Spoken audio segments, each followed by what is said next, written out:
Live from the chicken wing capital of the world, Buffalo, New York. You're listening to the Childcare Bridge Podcast, your source for the best tips, tools, and tactics on how to market and grow your childcare center, ensuring total domination. Total domination. This is the Childcare Bridge, and this is your host, Michael Tasner.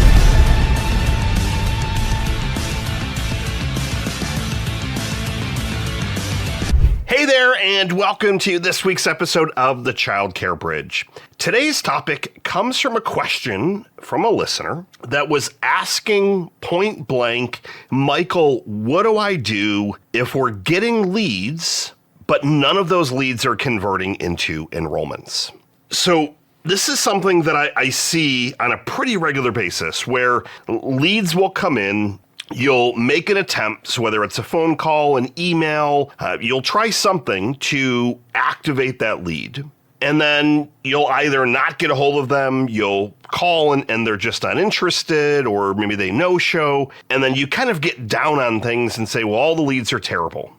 So there's a couple of things that you want to look at to help troubleshoot the process. And this is one of those that you have to be methodical. Because if you pinpoint the wrong area, for example, you might say it's the leads, but in reality, it's the follow-up or the content that you're putting out on the follow-up or the amount of follow-up or your tour. So there's a lot of variables that it could be. And if you pinpoint and completely modify the wrong variable, you're going to make the process harder on yourself, and you're going to make the results even worse. And then it's going to be an even bigger cycle where, well, geez, now the leads are coming in and we're really not getting any enrollments. Or now the leads have stopped coming in. So the great thing is this is not one of those that can't be solved. And with a lot of marketing, it's starting to deploy marketing math. So the first thing that you need to look at is take the last 30 days, 60 days, whatever time frame works. And what I want you to do is to plot everything onto Excel, Google Sheets, and start to put things in categories. So the first category is going to be lead. And a lot of centers will try and play with the definition of a lead. But for me, a lead is anyone that raised their hand that you have some of the contact details. It doesn't mean that they're looking to enroll tomorrow. It doesn't mean that you've had a full-blown conversation. A lead is someone that raised their hand and said, I'm interested. Here's my phone number. Here's my email. Here's a little bit of information. So I need a raw lead count over the course of time. And if we're using, let's say, a 30-day time period, let's say that you had 30 leads. So you've got that. In terms of the next step, you want to look at where were those leads from? So were they referrals? Were they from Facebook? Are you doing some paid traffic? So like Google Ads, for example. Did they call off of the website? Now, this one can get to be a little bit tricky, that if the lead says, well, yeah, I saw you on Facebook, but really they did a Google search, you want to make sure that you have some of that tracking in place so that you can actually get the proper place that they came through. And that's a much bigger conversation. But let's just say at broad strokes, you can take those 30 leads and you can start to put them in categories. We had 5 forms from the website. We had 10 of those leads were from paid traffic. So Google Ads, Facebook ads. We had 5 referrals, 5 that were walk-ins. So you're able to put them into different buckets. So that's your second step. You've got your raw leads, and then you have the buckets where those leads came from. Now, this is where things start to get interesting. I need you to then plot in as many columns as it takes all of the follow-up that happened, but I need it to be time-stamped. So if the lead came in, let's say Monday at 9 o'clock, I need you to put in another column, when was the first follow-up attempted, and what was it? Email, phone call, text, what was it? So let's say you made an attempt at 10 o'clock via phone. Great, write that down. And then for each of the leads, I need to know when that first attempt was, and then I need to see how many other attempts took place with the timestamps. So hear me out, or as an example. So lead comes in Monday, 9 o'clock. You most likely aren't going to get to it quickly. unless you're really dialed in, which would be amazing to hear. But most centers, they're going to need at least a couple of hours before they circle back. So let's say you make a phone call at noon, you leave a voicemail. You let the lead sit for a day, you make another call the next day at 3 o'clock, maybe another day goes by or two, you make another phone call, and then you say, well, the lead is most likely not interested. Left a couple of calls, I just didn't hear back. Now, at this point, we're not going to assume that they were or were not interested. I'm just looking for the raw data. So data is meant to not be emotional. It's meant to start to tell a story. So the data is going to tell us a story so that, again, we can make sure that we're pinpointing the exact root issue and get in and solve that. So you've got those 30 leads, you know where they came from, and then you're going to list out all the different follow-up attempts. If there was none, then you write none. If you made a couple of calls, but don't guess on when the calls were made. If you have no way of tracking them through your phone system or through a customer relationship management tool or any of that, that's something that you definitely need to get in place. And you can, at a worst case scenario, guess and say, well, I think we made 3 attempts. But if you made 1 attempt, don't write 3. If you made 3, don't write 8. The other piece to it, again, is that I need to know, were they just phone calls, text messages, or emails? So you're going to do that with all of those different leads. That's the next step. So now we have a column of raw leads, lead sources, and then follow-up attempts in addition to type, as well as a timestamp. Now, from there, what ended up happening? Did they tour? Did they not tour? Did they pick up the phone, not pick up the phone, not respond to a text or an email? What is the current result of those 30 leads? So you might say, okay, great. There was 6 tours, 1 enrollment, and the rest were leads that never responded.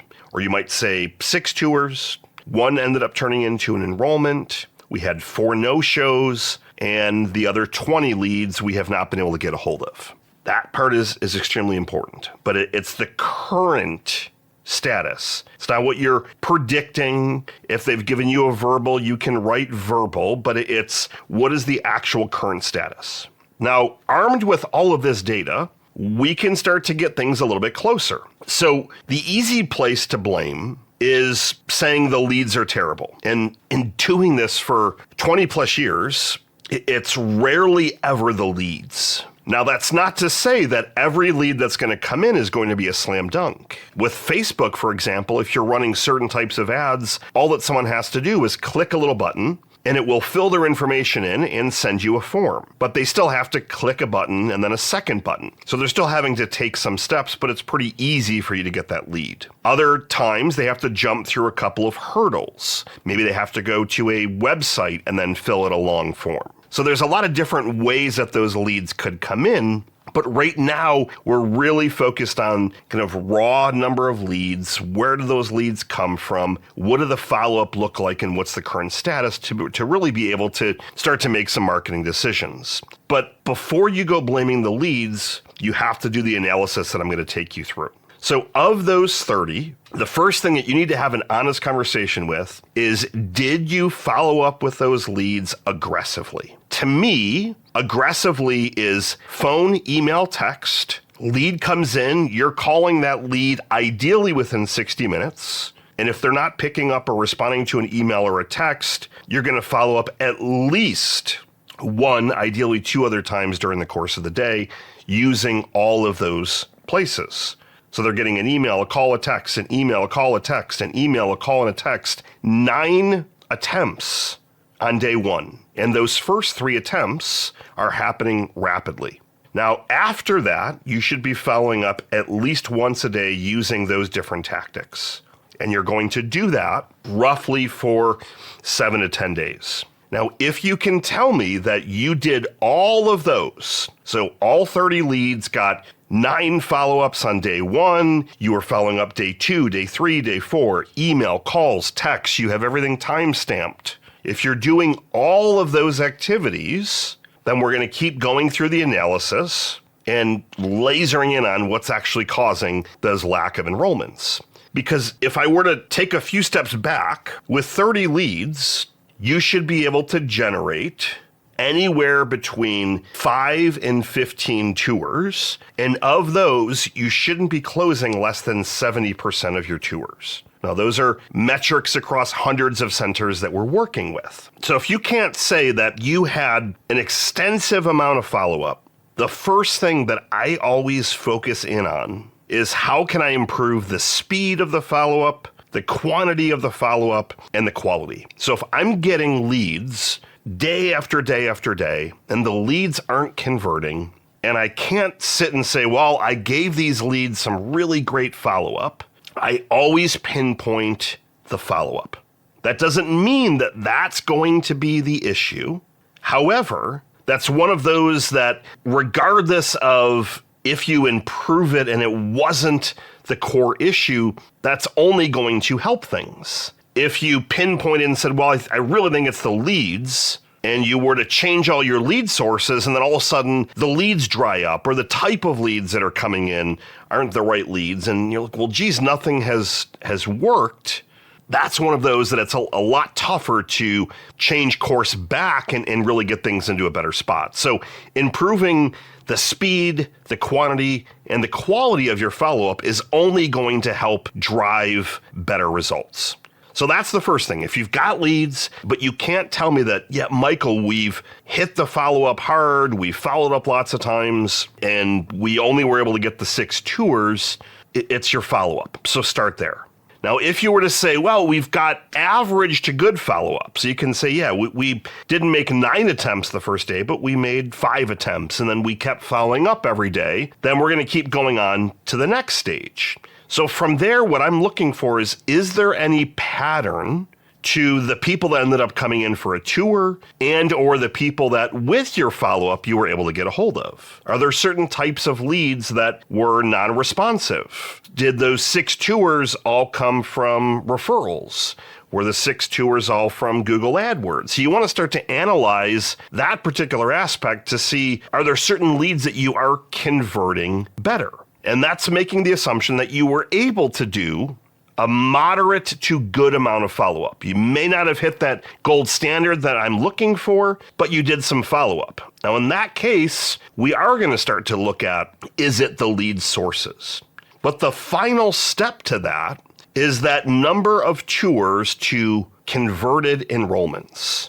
If you are not converting at a bare minimum 50% of your tours to enrollments, you really need to look at everything that has to do with the tour. You want to look at, what does the arrival process look like? What materials are they getting before they end up taking the tour? How well choreographed is it? Is the sales pitch well done? Is there a special offer? Are there incentives to get people to sign up right then and now? You really are going to have to look at those numbers. So if you did 6 tours and only converted 1 enrollment, you should have on the low side converted 3. And in reality, I would have loved to have seen 4 or 5 of those turn into enrollments. So you could have a couple of different pieces of your equation broke. Now, if I look at everything at a whole, if you had good follow-up, if people weren't responding to you quickly, that is when I go to the worst case scenario. And that is saying, well, geez, I think the way that we're getting these leads is not working well. And armed with the different types of lead sources, you can start to, again, differentiate and see, are certain leads better than others? And there's always going to be some that are better than others. But you might say, well, geez, all of the Facebook leads, they're being non-responsive. And then you can start to really go down that path and look at the ad copy and what are you saying? How is your targeting? What does the automated follow-up stuff look like? And that is when, if you need to start to adjust those lead sources, you can. But if I were to give you a very condensed answer, and I know I walked you through the entire process, and I will do a summary in just a minute, the question of why are my leads not converting to tours and or enrollments is almost every single time the follow-up. The fortune is in the follow-up. Think about your buying behaviors. You are extremely busy. The parents that you're trying to bring to your center are very busy. They're working, they have kids, they might have a second job, they're dealing with a crappy economy. Like there's a lot of stuff going on that you're going to have to keep in front of them. That old marketing rule of having to be in front of people 5, 6, 7, 8 times to get them into a buying readiness state. I mean, there's data to show that that's now 30 to 50. Where they have to literally see and hear from you 30 to 50 times. Think about that, 30 to 50. So if you're only placing 1 or 2 phone calls, your competitors that are more aggressive, that are not giving up, they're going to break through that noise. Rarely do people fill forms out that have no intention of wanting to have a conversation or to at least learn more. Why would you go to a website for a childcare center, fill out a form if you didn't have a child or want some more information? It rarely happens unless it's your competition secret shopping you. In that case, they're going to answer the phone because they're going to ask about your tuition and things like that. So if you think about that instead of blaming the leads, you start to look at how can we fix the follow-up? How can we get software? How can we get better automation? How can you outsource it to a company like ours? But that is almost every time I've went through this process, it's always the follow-up. And if the follow-up is average and we get you to good, you're going to see an instant bump in more tours and more enrollments. And when I've started to do that, at the very least, I've now started to bump those tours up. And even if you were closing at that dismal rate, I can then move my focus over and say, okay, great, we fixed the follow-up. Now let's really choreograph a better tour, a better experience in that process. So now you go from having 30 leads, and let's say that with the better follow-up, you've converted 10 of those. We'll just say it went a little better. You converted 10 of those, and you closed 2 enrollments. So you're still dismal closing percentage, but literally just in changing your follow-up, you added an additional enrollment. And that's not to say that any of those other leads aren't going to end up converting. So you continue to follow up, you continue to send emails, and you don't just rule them out as dead leads. That's the other piece. But if I take a few steps back and give you kind of a quick summary. Michael, how do I analyze and fix my conversion process? Step 1, you take a look at all the leads that you've gotten over a specific timeline. So let's say 30 days. You then write down all the lead sources into another column. From there, you write down all of the follow-up attempts and the types. And then finally, you write down what is the current status. Tour, didn't take a tour, didn't get a hold of, whatever the current status is. And then you start to troubleshoot from there. If the follow-up wasn't great, well, we only had a few follow-ups. You laser in there and you focus on improving and fixing the follow-up. And that's your focus for the next 30 days. If you already had great follow-up, then that is when you can look at, okay, great, we had really good follow-up, but we only had 6 tours. That is when you then go deeper in the different types of leads and you look at what did the ads say? Was there something that's turning families off, or you're not attracting the right crowd? You're targeting 40 miles when you should have been targeting 3 miles. And that stuff does happen, but you always typically are going to start and laser in on fixing your follow-up.